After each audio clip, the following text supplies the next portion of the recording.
बिस्मिल्लाहिर्रहमानिर्रहीम अस्सलाम वालेकुम रहमतुल्लाह। जहाँ सुप्रीम कोर्ट पाकिस्तान के अंदर जजेस में इतनी ज़्यादा तकसीम नज़र आ रही है, इतनी ज़्यादा तकसीम, और दिन ब दिन वो बढ़ती जा रही है। यहाँ पर अब एक अजीब व गरीब किस्म का मसला पैदा कर दिया गया है कि हुकूमत चाहती है कि वो तमाम के तमाम जजेस लगे जो कि हुकूमत के मातहत हों या हुकूमत के कंट्रोल में हों या हुकूमत के रिश्तेदारों के, उनके ताल्लुकात के लोग हों, और उनको जज लगा दिया जाए। किसी और को जज ना लगाया जाए, किसी और को जज ना बनाया जाए, सिर्फ उसी को जज लगाया जाए, उसी को जज बनाया जाए जो कि इनके साथ मिलकर काम करें,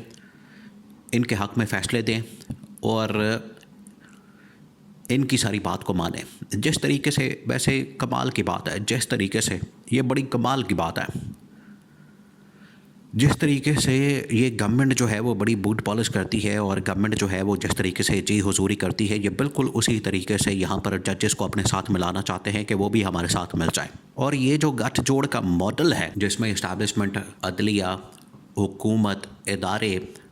ये 97 का असल में मॉडल है जो कि अप्लाई किया जा रहा है। जिस तरह से 97 के अंदर नवाज शरीफ ने इस मॉडल को इंट्रोड्यूस किया था पहली मरतबा, आज उसका छोटा भाई शहबाज शरीफ भी उसी मॉडल के ऊपर काम कर रहा है और वही मॉडल जो है वो लेकर चल रहा है। तो आज इस्टेब्लिशमेंट को भी साथ मिला लिया, अदलिया को भी साथ मिला लिया, और अदलिया के अंदर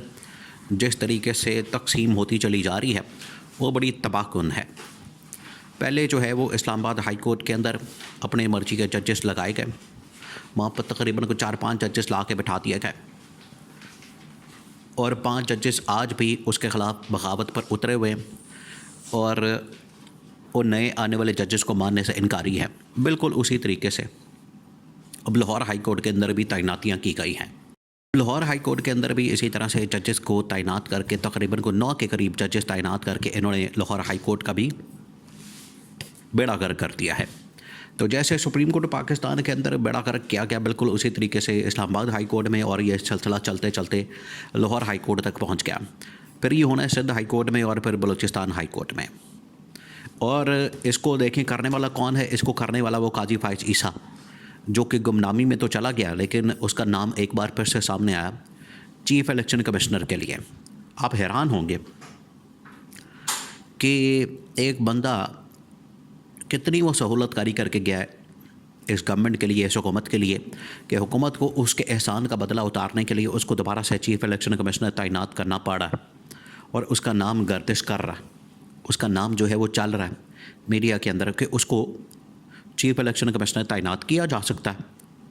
आप इसे अंदाज़ा कर सकते हैं कि उस बंदे ने कितनी सहूलतकारी की इस गवर्नमेंट की।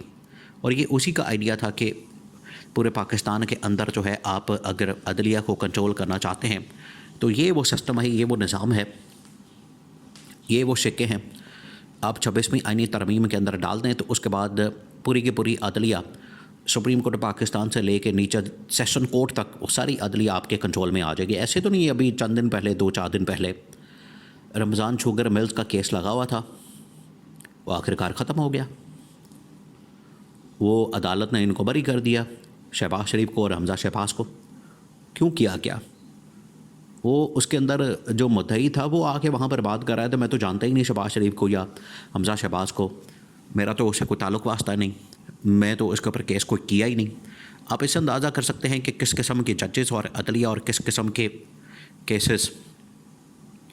उनके अंदर से इस तरह से रिलीफ दिया जा रहा है, और इस तरह से ये मुकम्मल NRO एक चल रहा है, आज तक वो चल रहा है NRO।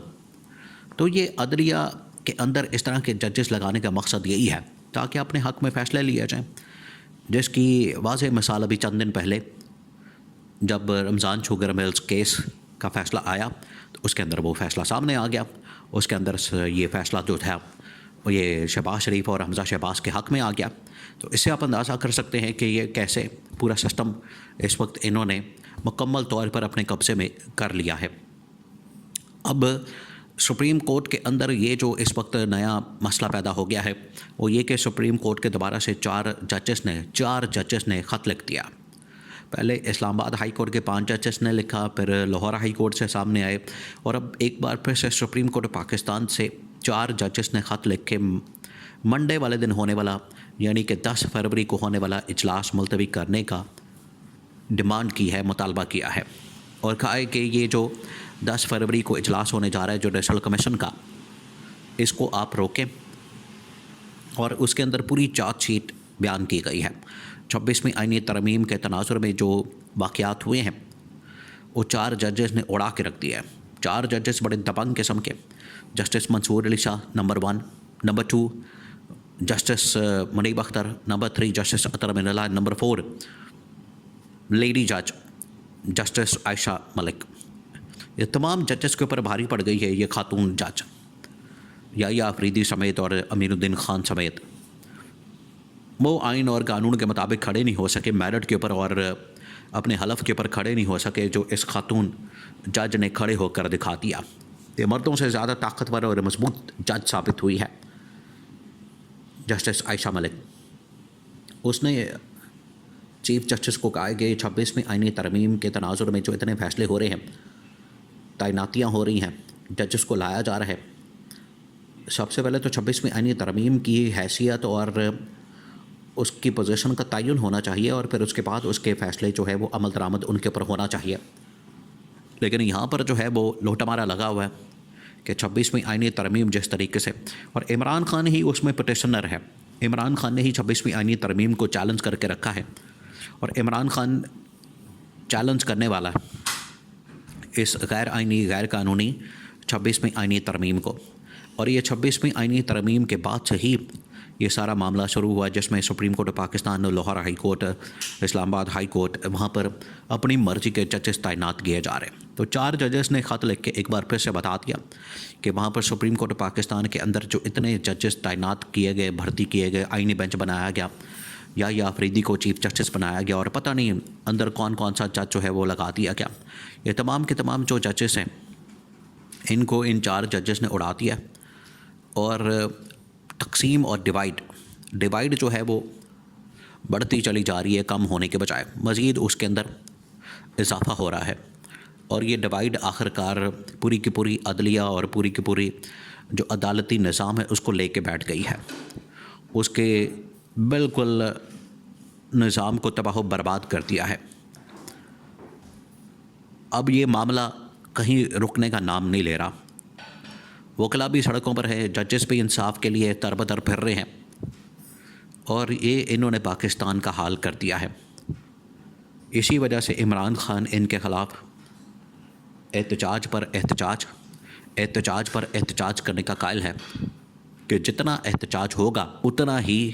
इनको हैवी डोज मिलेगा।